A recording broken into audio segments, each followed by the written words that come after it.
la clase que es enfermedad hipertensiva inducida del embarazo. Ok. Recuerden que la enfermedad hipertensiva del embarazo, ¿sí se ve la diapositiva? Perdón. Sí. Lo que se ve.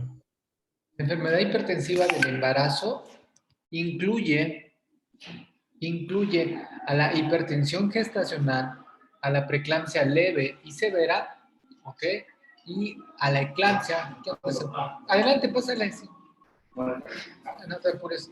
A la eclampsia y al síndrome de Gel. Son las enfermedades que incluyen dentro de la enfermedad hipertensiva. ¿Verdad? Recuerden, como siempre les digo, en el nombre lleva la penitencia.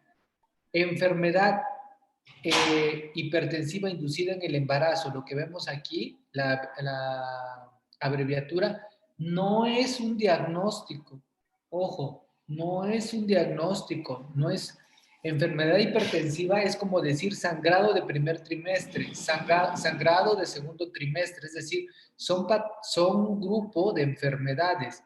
Como su nombre lo dice, es una enfermedad hipertensiva inducida por el embarazo. Si se fijan, no está hipertensión crónica, porque la hipertensión crónica no le induce el embarazo. ¿Ok? Estamos hablando de las enfermedades que el embarazo, las enfermedades hipertensivas que induce el embarazo. Y vuelvo a repetir, hipertensión gestacional, preeclampsia en su modalidad leve y severa, la eclampsia y el síndrome de Gel.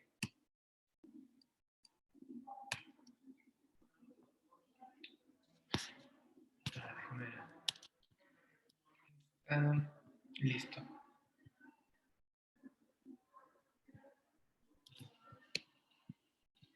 Ok. Bueno, dentro de la enfermedad hipertensiva inducida por el embarazo, recuerden que es una línea nada más, ¿ok? Es la misma enfermedad. La enfermedad hipertensiva, la presión alta elevada secundario al embarazo, es una sola enfermedad, es un solo proceso fisiopatológico, ¿ok? Sin embargo, va de acuerdo a su severidad o a su grado de afectación materna o al grado de adaptación materna, la vamos a dividir en hipertensión gestacional, que es el rubro más leve, a la preeclampsia, ¿ok? A la preeclampsia con criterios de severidad, ¿ok? Al síndrome de Gel y a la eclampsia. Disculpen si se escucha mucho ruido, pero pues así es el área hospitalaria. Dame un segundito porque no puedo quitarlos porque... Listo. ¿Ok? Bueno. Un rubro muy importante, diferente, es la hipertensión crónica. ¿Ok? Recuerden que todas estas son enfermedades producidas por la placenta, pero una enfermedad diferente es la hipertensión crónica. ¿Ok? Que esta hipertensión crónica, ¿ok? Es la que se presenta antes de las 20 semanas de gestación. La hipertensión crónica, si hay criterios de severidad, ¿ok?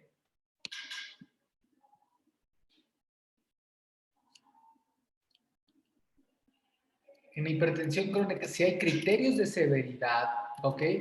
Como los que habíamos comentado, automáticamente la hipertensión crónica, ¿ok? Si hay criterios de severidad, ¿ok? O hay alteraciones hematológicas para un síndrome de Gel o convulsión a la paciente crónica, automáticamente la denominación es hipertensión crónica con preeclampsia sobreagregada. Y se trata y se maneja como si fuera una preeclampsia con severidad. Por eso les puse la flecha de que una hipertensión crónica con criterios de severidad o con alteraciones hematológicas como un síndrome de Gel o que convulsiona, automáticamente la flecha brinca hasta preeclampsia con criterios de severidad. No, la hipertensión crónica nunca va a pasar a hipertensión gestacional ni a preeclampsia leve. La hipertensión crónica aparece una alteración, automáticamente se va y se maneja como una preeclampsia con criterios de severidad. La nomenclatura no es hipertensión crónica o no se... es un poquito tedioso porque la nomenclatura que tenemos que utilizar es hipertensión crónica con preeclampsia sobreagregada. Y su manejo va a ser como una preeclampsia con criterios de severidad. Por eso la flecha les puse brinca hasta allá. ¿Ok? Bueno, esta imagen se las puse porque quiero que vean bien. Dice que se han incluido varios factores para, para preeclampsia, se han incluido muchos factores, ¿ok? Sin embargo, ¿ok? Aunque no está de todo cierto porque una sí, otra, se ha dejado que el rol más importante es el ambiental y el genético, que incluye mucho.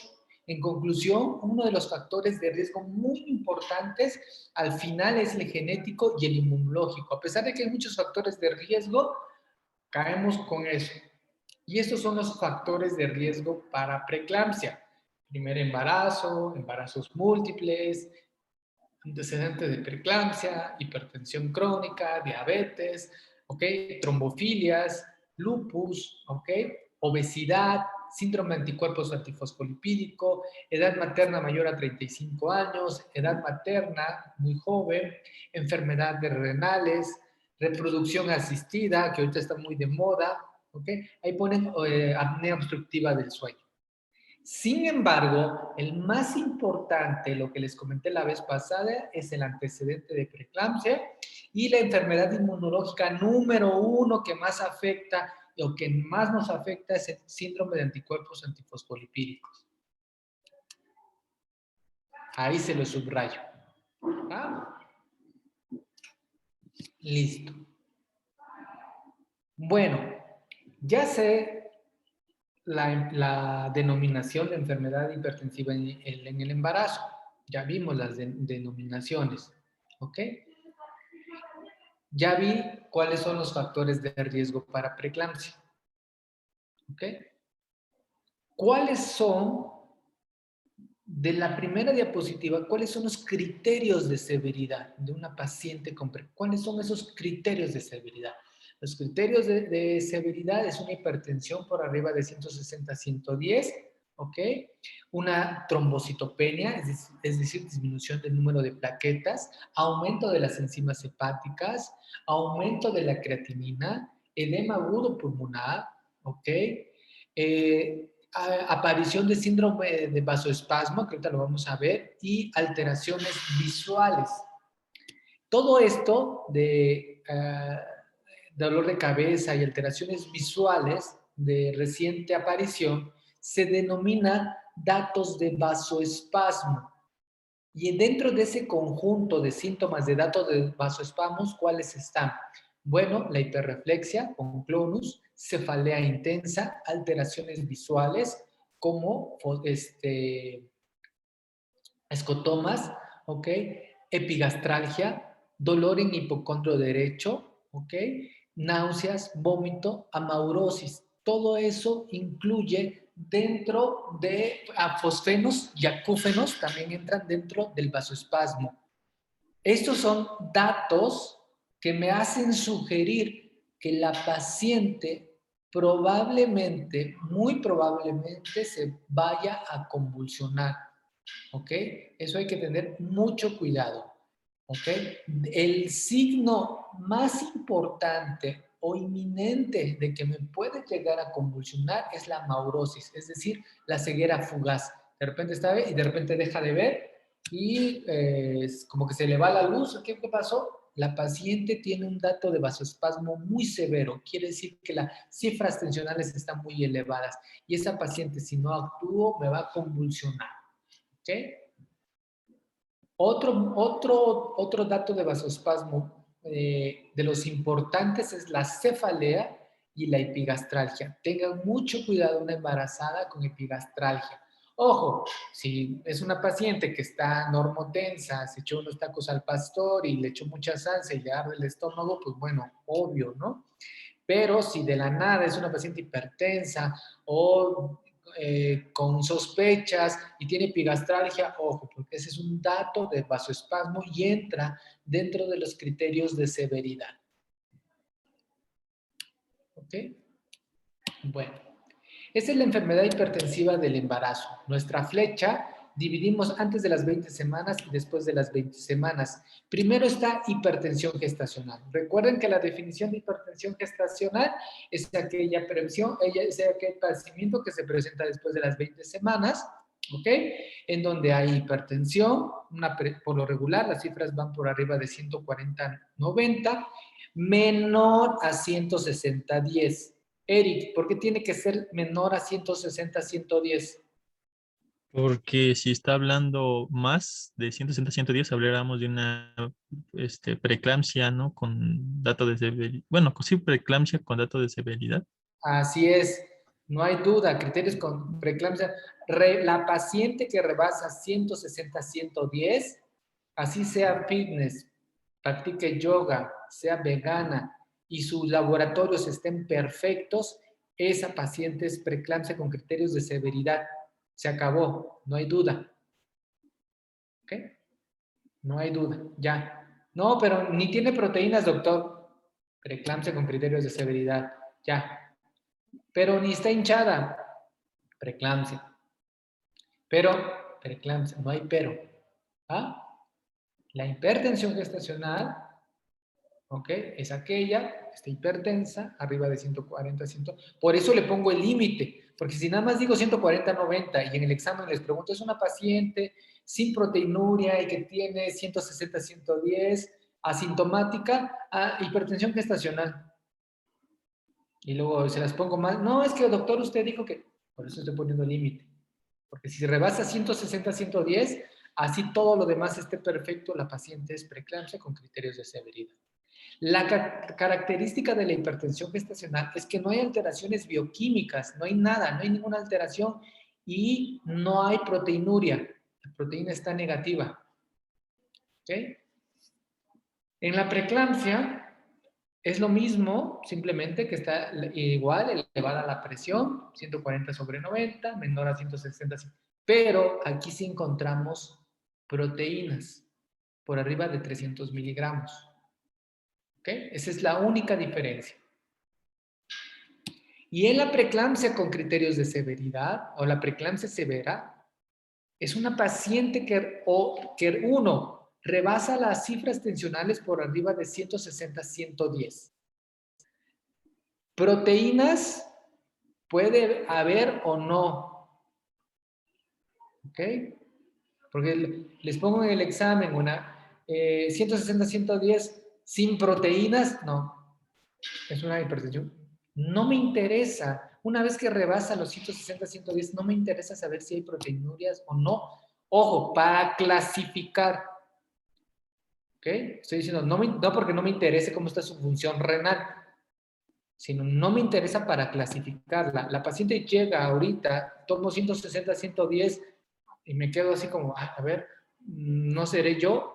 Señorita enfermera, me corrobora la presión en 10 minutos, le toman en 10 minutos la presión 170-110, automáticamente hago el diagnóstico de preeclampsia con criterios de severidad. La primera pregunta que me hacen los residentes es, y doctor, ¿y cómo sabe que tiene criterios de severidad si no hemos visto la bioquímica?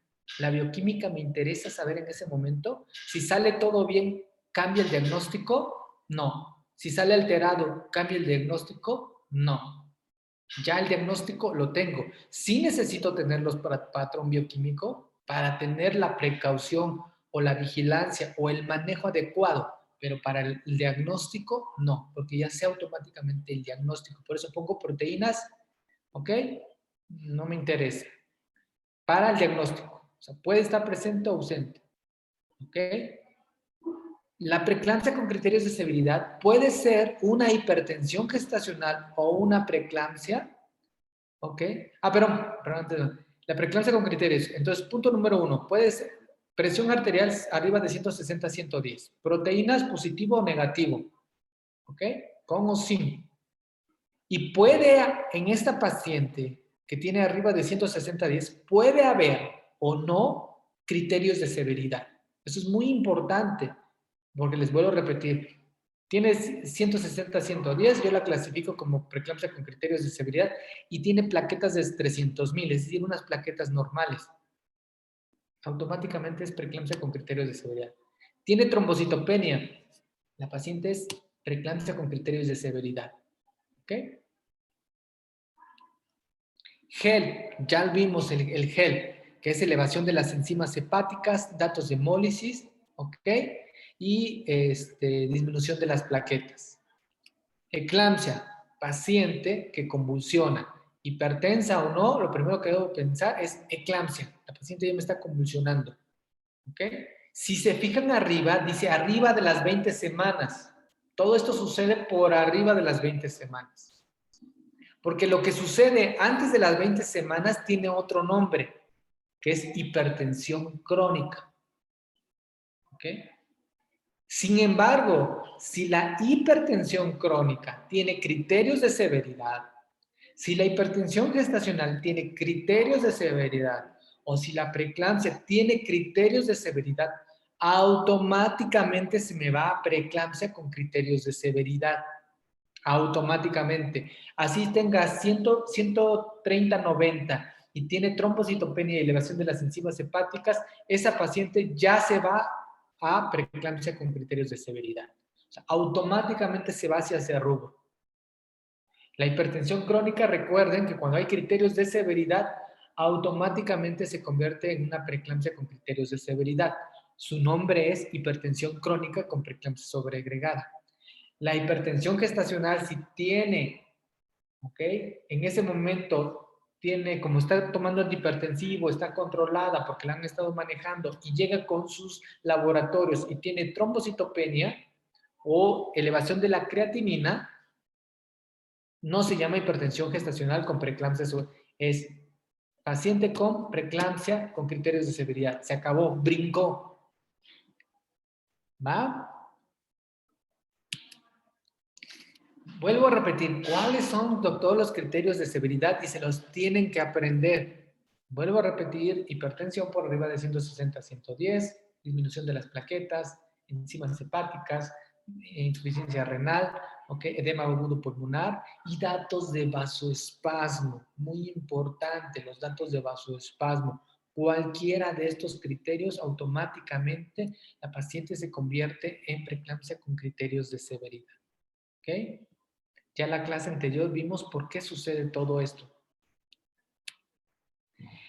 La fisiopatología, en resumen nuevamente, bueno, hay una disminución del flujo, una disminución o un defecto en la invasión placentaria. En la imagen de arriba es una arteria espiral que está, recuerden que el trofoblasto tiene que romper la capa muscular para que esa arteria se dilate y entre mayor flujo, mayor oxígeno y mayores nutrientes. En la paciente que tiene una mala invasión placentaria, como es la de abajo, esa arteria está estrecha, ¿ok? Por lo tanto, el paso de oxígeno está disminuido y los nutrientes para el bebé están disminuidos. Al haber un consumo o un paso de oxígeno menor, esa placenta a largo plazo va a sufrir de hipoxia, lesión, pero hipoxia, isquemia y necrosis. Recuerden que las sustancias que provoca esa hipoxia van a pasar al torrente sanguíneo materno y van a provocar la lesión endotelial. Y la lesión endotelial va a dar las manifestaciones clínicas de la preeclampsia. Si hay lesión a nivel del endotelio renal, pues me va a dar datos de insuficiencia renal o de daño renal. Si es a nivel hepático, datos de alteraciones en el funcionamiento hepático. Cardíaco, por eso las pacientes incluso pueden tener infarto agudo de miocardio. ¿Okay? ¿Y qué sucede? La pregunta es, ¿por qué la paciente tiene una mala invasión placentaria? Aquí es donde todavía se juegan ciertos datos. La fisiopatología la sabemos, pero el por qué todavía nos queda parte de ese rompecabezas. Aquí vemos que los mecanismos propuestos es que hay una disminución en el óxido nítrico, que es un vasodilatador, ¿ok? Disminución de la hemoxigenasa, que son enzimas vasodilatadoras, disminución de la catecolmetiltransferasa, que son transportadores bioquímicos, disminución de los receptores de angiotensina. Todos estos son factores propuestos bioquímicos. Aumento en el estrés oxidativo de la placenta, el entorno genético e inmunológico son los más importantes que se han visto, que juegan mucho el papel importante. Es decir, ¿por qué doña Chonita, que tiene obesidad con un índice de masa corporal de 30 y diabética, se embaraza y no desarrolla preeclampsia? ¿Y por qué una paciente de 25 años, okay, que es su primer embarazo, desarrolla preeclampsia? Se le atribuye a que hay un factor inmunológico al rechazo, ¿ok? Por a los factores paternos, ¿ok? De tejido de histocompatibilidad. Por eso es que hay un rechazo, ¿ok? Esta mala adaptación. Cuando estos mecanismos lo que van a provocar es que exista una mala implantación placentaria. Para que exista una adecuada invasión placentaria, donde dice estadio 2 del esquema de para que haya una adecuada invasión placentaria, la placenta tiene factores, ¿ok? Tiene unos factores serológicos para una adecuada invasión placentaria. Estos factores, ¿ok? Son proangiogénicos, es decir, a favor de que se hagan más vasos, y antiangiogénicos, que no se hagan más vasos. Debe de haber un equilibrio, porque si hay muchos factores angiogénicos, esa placenta crece, crece, crece, crece y no hay nada que lo pare. Si hay muchos factores antiangiogénicos, hace que esa placenta pues no pueda implantarse adecuadamente. Por eso debe de haber un equilibrio. Cuando se rompe este equilibrio con los factores angiogénicos, ¿ok? Es cuando se produce esta mala invasión placentaria. Como cultura general, ¿cuáles son esos factores angiogénicos que yo debo de saber? El factor soluble de la tirosinquinasa 1, que es el SFL1, y el factor y las endocrinas. Estos son factores antiangiogénicos. Los factores proangiogénicos, ese factor de crecimiento endotelial y el factor de crecimiento placentario. En la paciente con preeclampsia, los factores proangiogénicos están disminuidos y los factores antiangiogénicos están aumentados. ¿Okay? ¿Esto para qué me sirve cultura general? Porque actualmente nosotros pedimos el factor de crecimiento placentario en el tamiz de primer trimestre para predicción de preeclampsia con una toma de muestra de sangre materna. Los medimos, los metemos en la calculadora que vimos la vez pasada, y si desde una etapa temprana del embarazo están disminuidos, me hablan que existe mucha posibilidad de que la mamá desarrolle preeclampsia, porque desde el primer trimestre estamos viendo que están disminuidos. Todas estas alteraciones vasculares es lo que me va a dar la clínica, que va a ser la hipertensión, la lesión renal, ¿okay? La cefalea, el edema por la lesión a nivel del endotelio, por lo tanto hay fuga de las proteínas, se pierde la presión oncótica, hay edema agudo pulmonar, hay edema en extremidades, hay anasarca, ¿ok? Como hay lesión al endotelio, las plaquetas que pasan por ahí lo que quieren hacer es sellar, pero sellan por acá, sellan por allá y empieza a disminuir el número de plaquetas. Puede haber infarto hepático, ya lo saben, porque hay lesión, ¿ok? Por eso los marcadores hepáticos se elevan y es cuando ya llegamos a un síndrome de Hell. ¿Ok? Estos son los factores de riesgo, los que habíamos comentado. Pero lo más importante que deben de saber, ¿ok? De los factores de riesgo, porque a veces ojo, para un examen y para el ENAR se tienen que aprender los factores de riesgo.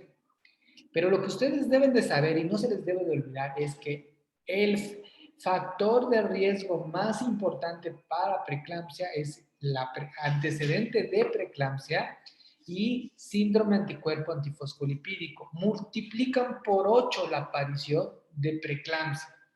Diabetes, primer embarazo, historia familiar, apenas se lo multiplica por 3. No es nada despreciable, pero para que vean el impacto que tiene el SAF. ¿Okay? Edad materna por arriba de 40 años, enfermedad renal, alguna enfermedad autoinmune, periodo intergenésico mayor de 10 años, lo multiplica por 2. ¿Okay? ¿Por qué periodo intergenésico? Se dice que hay una memoria en la mamá. Háganle cuenta, se embaraza, ¿ok? Y su cuerpo trata de adaptarse, ¿ok?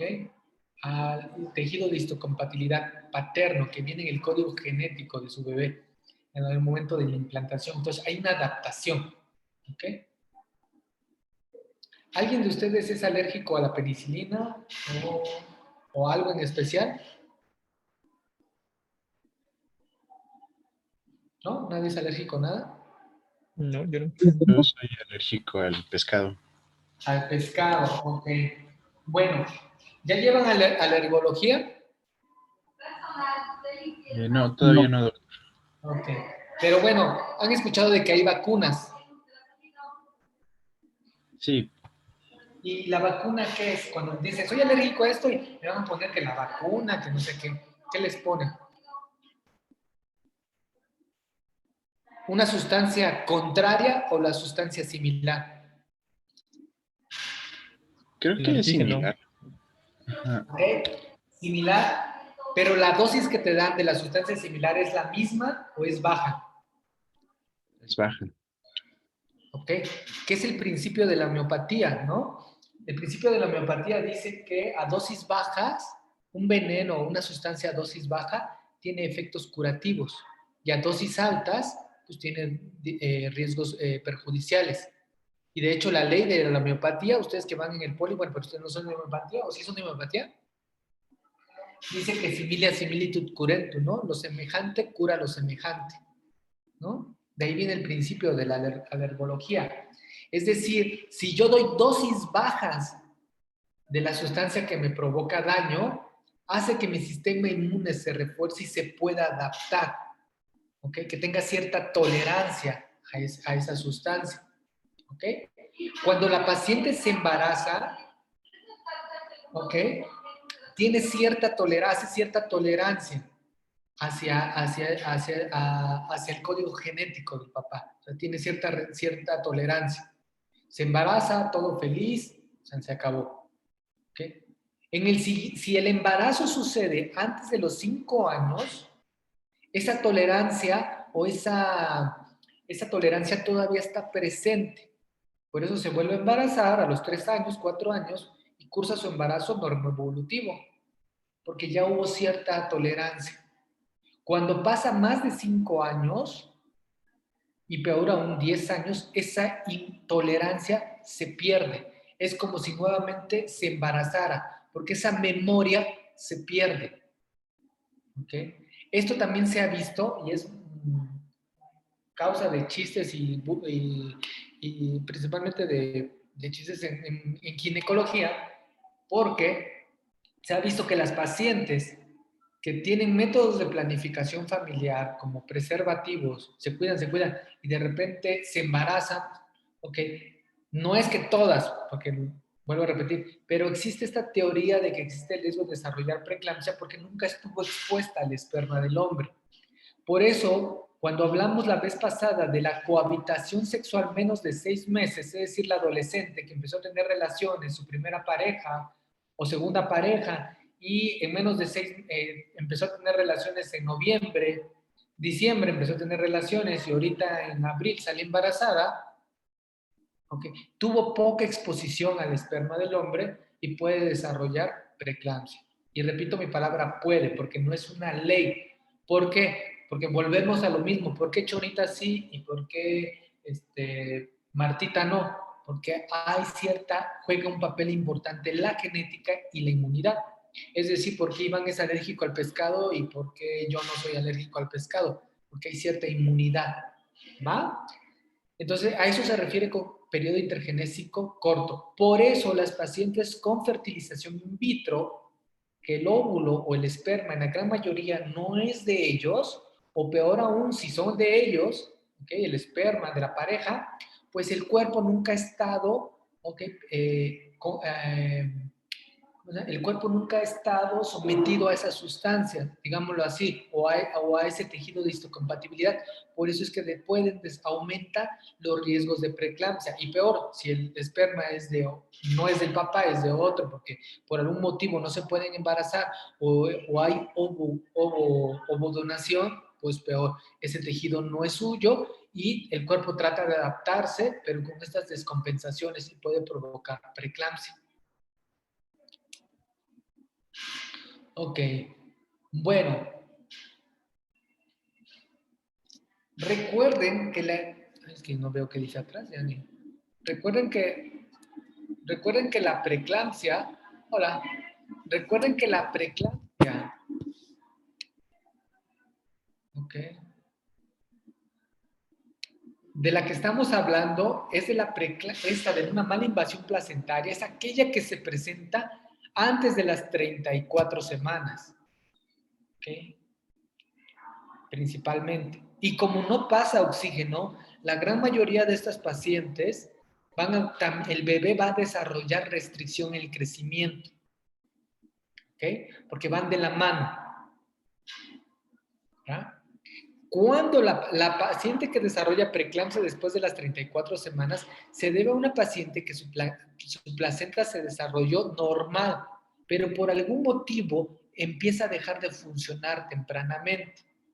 Y aquí es donde juegan los papeles ambientales, como obesidad, diabetes. Por eso se dice, o hipertensión, por eso se dice que las pacientes que desarrollan preeclampsia tienen cierta predisposición a un daño endotelial y cierta predisposición a un infarto. ¿Por qué? Porque hay algo en su cuerpo, ¿ok?, que provoca un estrés oxidativo temprano. ¿Okay? Es como alguien que puede tener 50 años, todo bien, colesterol normal, no tiene placas de aterosclerosis, y una paciente de 35 años y ya puede tener el colesterol elevado, ya puede tener placas de aterosclerosis, porque él sí, porque hay algún factor inmunológico y genético que hace que ya tenga una predisposición al daño endotelial. Por eso las pacientes preeclámpticas se sabe que tienen una predisposición, no nada más a la preeclampsia, sino en un futuro, no estando embarazadas, a que tengan patología endotelial. Número 1, infarto agudo del miocardio. Son pacientes que lamentablemente van a sufrir de un infarto si no se cuidan. Y el 90% después de que nace su bebé de las pacientes preeclámpticas, ninguna se cuida. Al contrario, se siguen descuidando, aumentan de peso, obesidad y nada. Bueno, desde el punto de vista clínico o de aparición de la preeclampsia, la podemos dividir en precoz y tardía. La precoz es la que va a aparecer antes de las 34 semanas y está relacionada con una mala invasión placentaria. La tardía no está relacionada con una mala invasión placentaria. Los criterios de severidad son más frecuentes en la temprana. Es muy agresiva. Esa preeclampsia es muy, muy agresiva. Su asociación con restricción del crecimiento está en un 80%. Hay alteraciones a nivel Doppler umbilical y uterinas. En la tardía no, porque el defecto no es placentario. La placenta venía de buena calidad. Lo que pasa es que por algún motivo empezó a dejar de funcionar. Por eso las alteraciones en la placenta no se ven. Por lo regular no hay alteraciones a nivel de las uterinas, no está asociado con restricción en la gran mayoría de los casos y los criterios de severidad pues son muy pocos. ¿Cuál es el tratamiento de la preeclampsia? Y aquí sí nos vamos a dividir el tratamiento de las tres, el tratamiento va a ser, el tratamiento lo vamos a dividir en dos. Uno, el de la preeclampsia con criterio, todo lo que incluya con criterios de severidad. Sí se los voy a poner porque si no.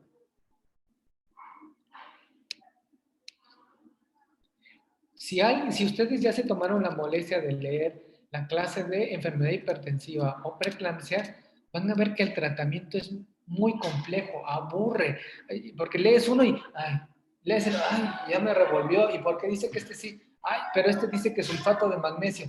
Ay, no, este, ay, y este dice que no. Y se confunde uno, honestamente. Yo cuando fui estudiante, digo, ¿por qué esto? Y luego les pregunto, tratamiento, sulfato de magnesio, doctor. Y yo, sulfato de magnesio, tratamiento, no, antihipertensivos y que control. Pero no, yo tengo que finalizar embarazo. ¿Cómo divido mi tratamiento? Muy fácil. Todo lo que esté, el tratamiento de la enfermedad hipertensiva en el embarazo, la voy a dividir en dos. Todo lo que esté por arriba de preeclampsia con criterios de severidad es un manejo, y todo lo que esté por debajo de criterios de severidad es otro manejo. Esto quiere decir que hipertensión crónica, hipertensión gestacional y preeclampsia se manejan igual. Preeclampsia con criterios de severidad, síndrome de Hell y eclampsia se manejan diferente, totalmente diferente. ¿Sí? ¿Ok? Entonces, una pregunta capciosa, ahora no está en Chema, ahora no está en su jardín. Hola, Doc. No, ahora no ando en el jardín, pero aquí ando, aquí ando. Bueno, Chema, Dígame, Doc. ¿cómo crees que se maneja entonces una hipertensión crónica con preeclampsia sobreagregada?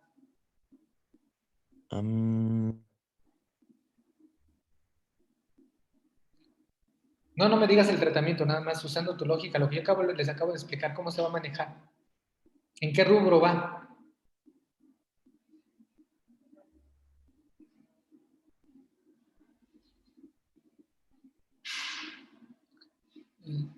¿El compañero que levanta fierros? Igual aquí ando, Doc. ¿Qué tatuaje tienes? Me llama la atención porque tu foto tiene un tatuaje. Pues es un barco, Doc. ¿Qué? Es un barco. Ah, un barco. Bueno, Luis, ¿cómo crees que lo manejemos, la hipertensión crónica con preeclampsia sobreagregada? ¿Dónde va? En severidad. Que no. ¿No? Eric. Pues yo digo que debe de manejarse con los de severidad, ¿no?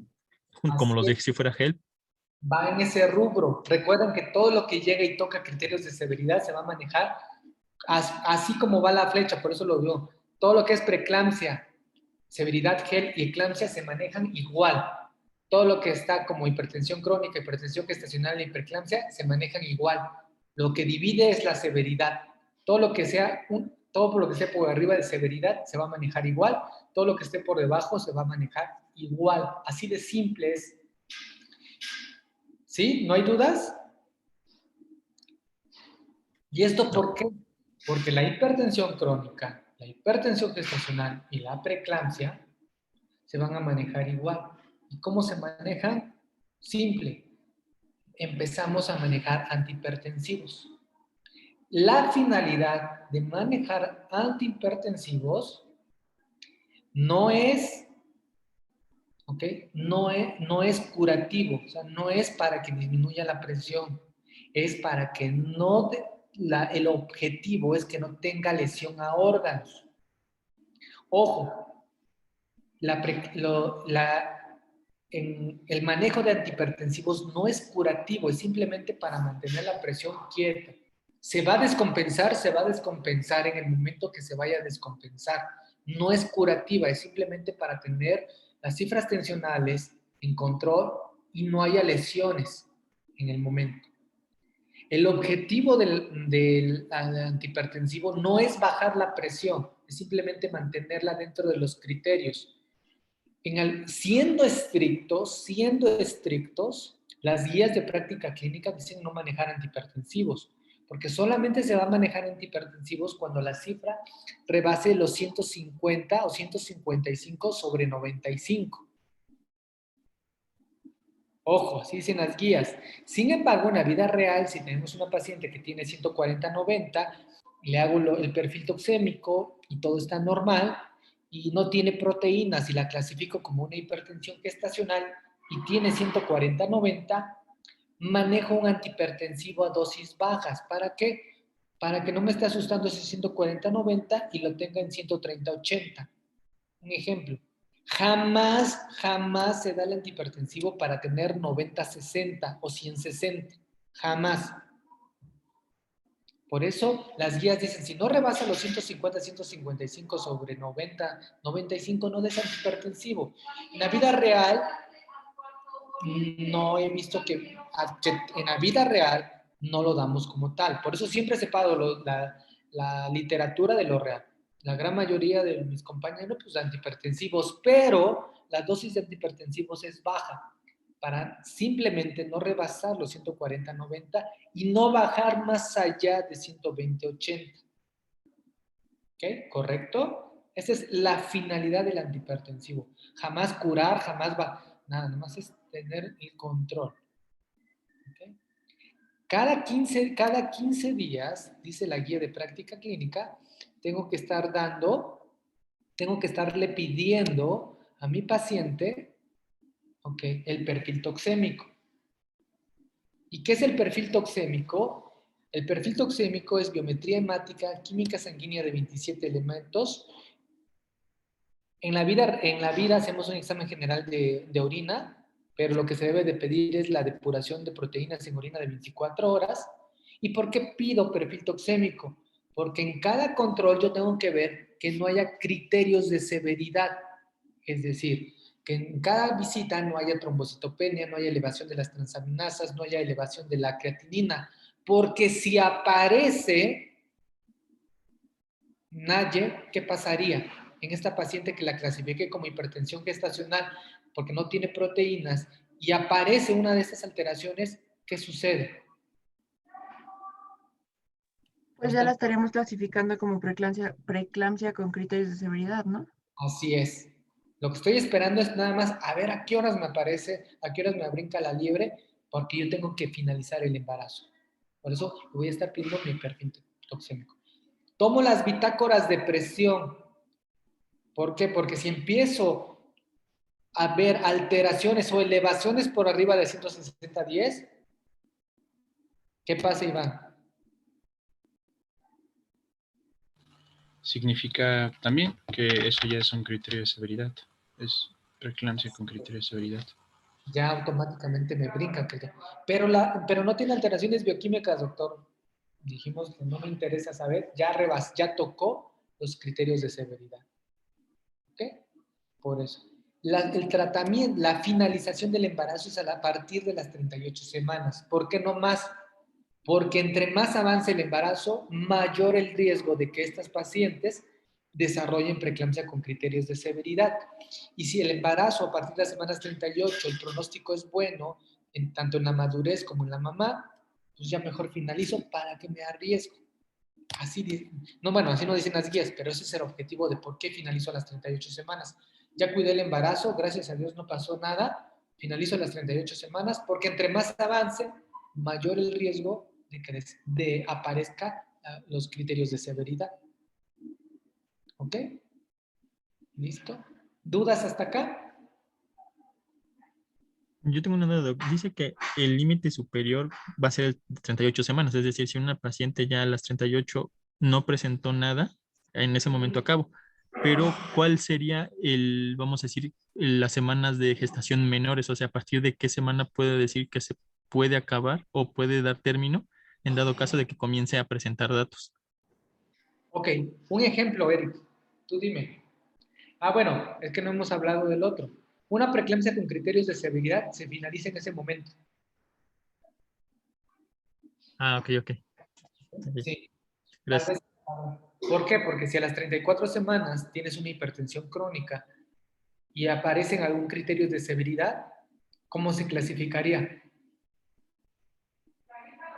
Perdón, no escuché bien, perdón. Una hipertensión crónica Ajá. a las 32 semanas, la estás viendo en tu consulta y aparece en la consulta un criterio de severidad, ¿cómo la clasificas? Pues es una hipertensión. Ah, no, ya es preeclampsia con datos, ¿no? ¿Pero cómo se llaman? La nomenclatura, ¿cuál sería? ¿Hipertensión qué? Ajá, sería hipertensión crónica con datos, ¿cómo he dicho? Hipertensión crónica con Preeclampsia sobreagregada. complicación, ándale, con preeclampsia sobreagregada, exacto. ¿Cómo se maneja la hipertensión crónica con preeclampsia sobreagregada? ¿Cómo se maneja? Ay, es que no escucho bien, se me corta el audio. ¿Cómo se maneja una hipertensión crónica con preeclampsia sobreagregada? Ah, pues esa ya se trata como, bueno, en el grupo de donde están las que tienen severidad, ¿no? ¿Ok? ¿Y cuál es el tratamiento base, pilar, que te acabo de decir que es? Ah, pues la terminó, ¿no? De la Dejar el gestión. embarazo. Entonces, si ese paciente a las 32 semanas te da un criterio de severidad, se acaba el embarazo. Ya, se acabó. No, pero se acabó.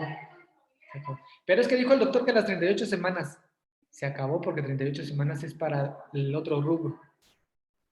Ok, Una vez va. que tenga criterios de severidad, se finaliza el embarazo. Se finaliza. Ok, gracias, Doc. Sí. ¿No? Preeclampsia con criterios de severidad es una clase especial, tratamiento. Hasta ahorita quiero que se lleven esto. Los tres manejos, que es hipertensión crónica, hipertensión gestacional, así es el manejo. Es el mismo manejo. Aquí no hay sulfato, aquí no, nada. Es el manejo. Uno de estos, o hay dos situaciones, o llegamos a las 38 semanas y finalizamos, o en el camino aparece un criterio de severidad y se finaliza. Y se va a manejar como preeclampsia con criterios de severidad. Ya lo veremos cómo se maneja con detalle. Pero esos son los dos caminos que puede tener estas patologías. ¿Va? ¿Alguna otra duda?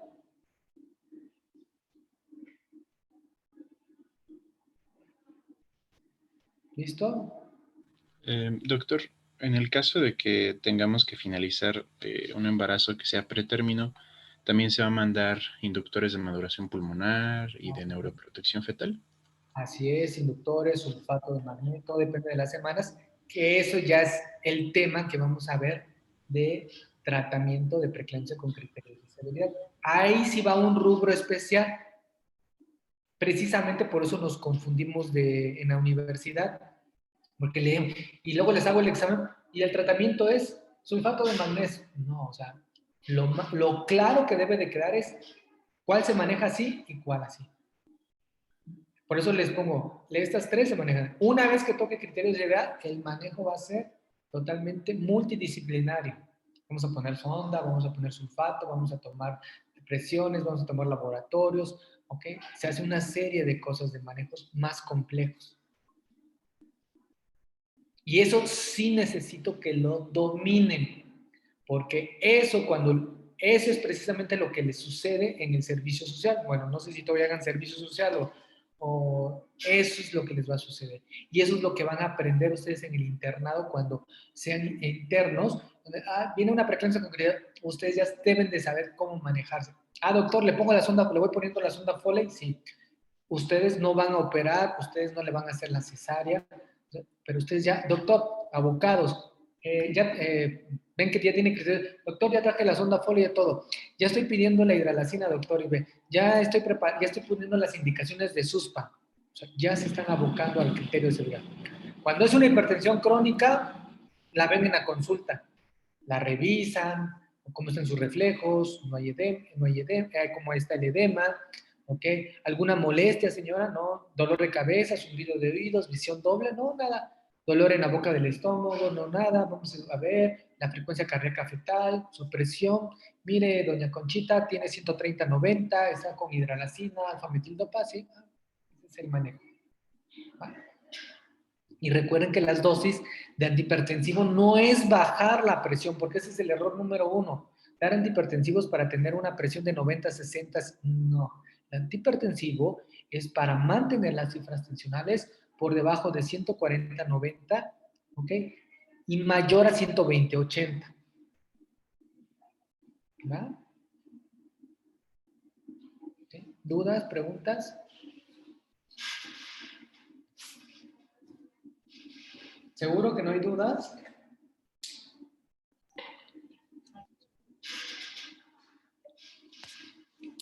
¿Nada? Ale iba a comentar algo, pero ya no.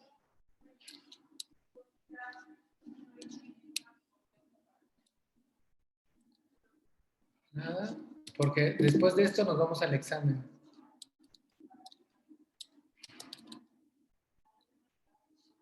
Acá está el examen, de hecho. Bueno, ahora como son dos, puede ser 2 exámenes para que no vayan a copiar.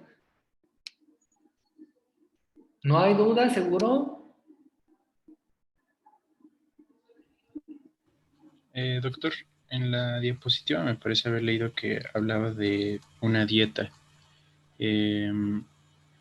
¿Es algo específico o va a ser normosódico, normocalórico? No, ese ya no. Dietas ya no. Antes se decía que había que dar una dieta hiposódica y no sé, nada.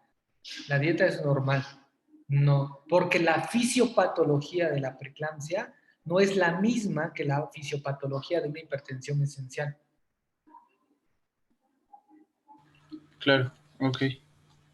Entonces, en este momento ya dieta es igual, no es algo que está Puede afectando. ser el manejo secundario a una diabetes o si tiene obesidad o algo, pero no para la prevención, disminución o manejo de la preeclampsia. No tiene ninguna finalidad. Va que va. ¿Ah? ¿Todo claro? Bueno. Entonces nos vamos a ver el lunes con con preeclampsia severa, manejo de la preeclampsia severa. Ok, Doc. Sí, Doc, sí. Consulta, ¿ok? O deben de saber de que existe el tamiz para predicción de preeclampsia. ¿Ok? Entonces, el tamiz de predicción de preeclampsia se hace entre las 11 y 14 semanas de gestación. Y el objetivo que es medir el flujo sanguíneo de la arteria uterina. Si el flujo está disminuido, por ende se deduce que hay una mala invasión placentaria. ¿Correcto? Si el flujo está normal, quiere decir que hay una buena invasión placentaria. Hay otros, déjame ver si tengo. Hay otros factores de riesgo que también pedimos, como la presión arterial materna, enfermedades, ¿ok? Para predecir preeclampsia. El objetivo de predecir preeclampsia es dar un tratamiento, y este tratamiento es la aspirina, que es el único tratamiento que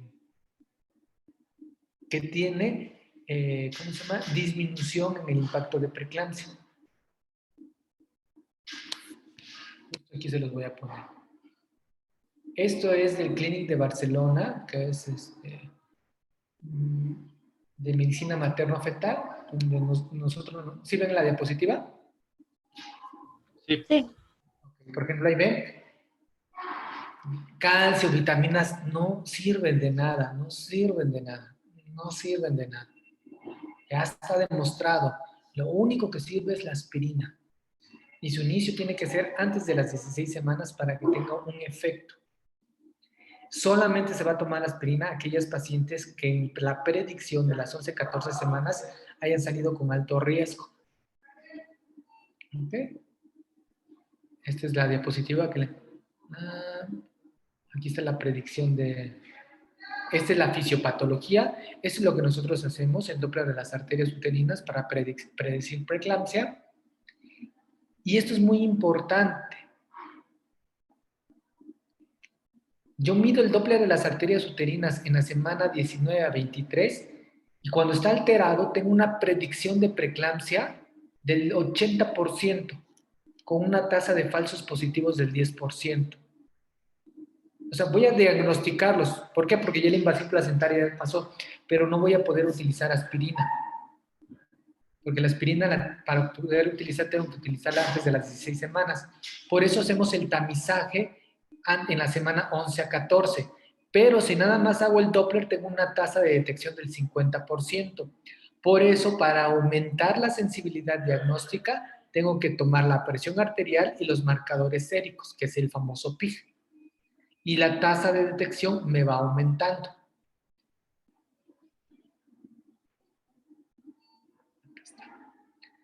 La tasa de detección precoz aumenta a un 90% cuando mezclo presión arterial, marcadores séricos, antecedentes maternos y el Doppler de las arterias uterinas.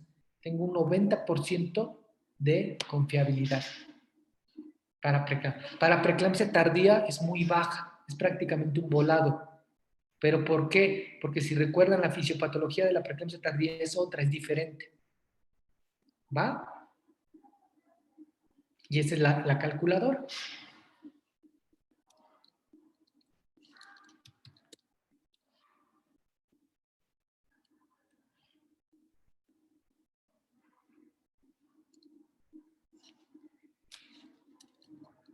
¿Listo? ¿Alguna duda?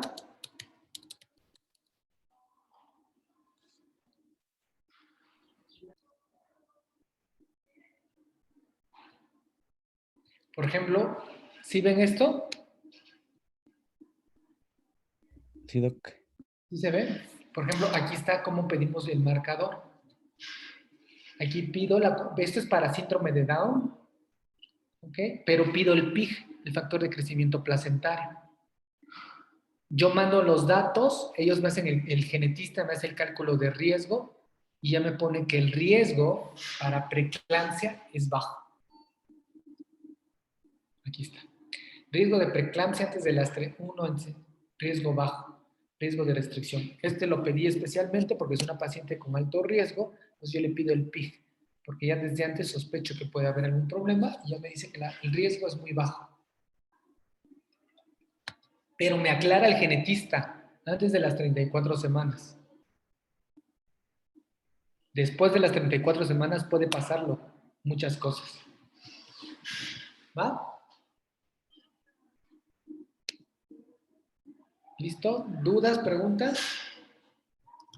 Bueno, nos vemos el lunes entonces, si no hay ninguna duda, si no hay preguntas, nos vemos el lunes, ¿va? Con manejo de la preeclampsia. Necesito que lean manejo de preeclampsia severa. ¿Ah? Terminando el tema, hay examen. ¿Listo? Listo, Doc. Sí, Bueno, nos vemos. Saludos. Bye. Bye, Doc. gracias. Hasta Gracias, luego. doctor. Hasta luego.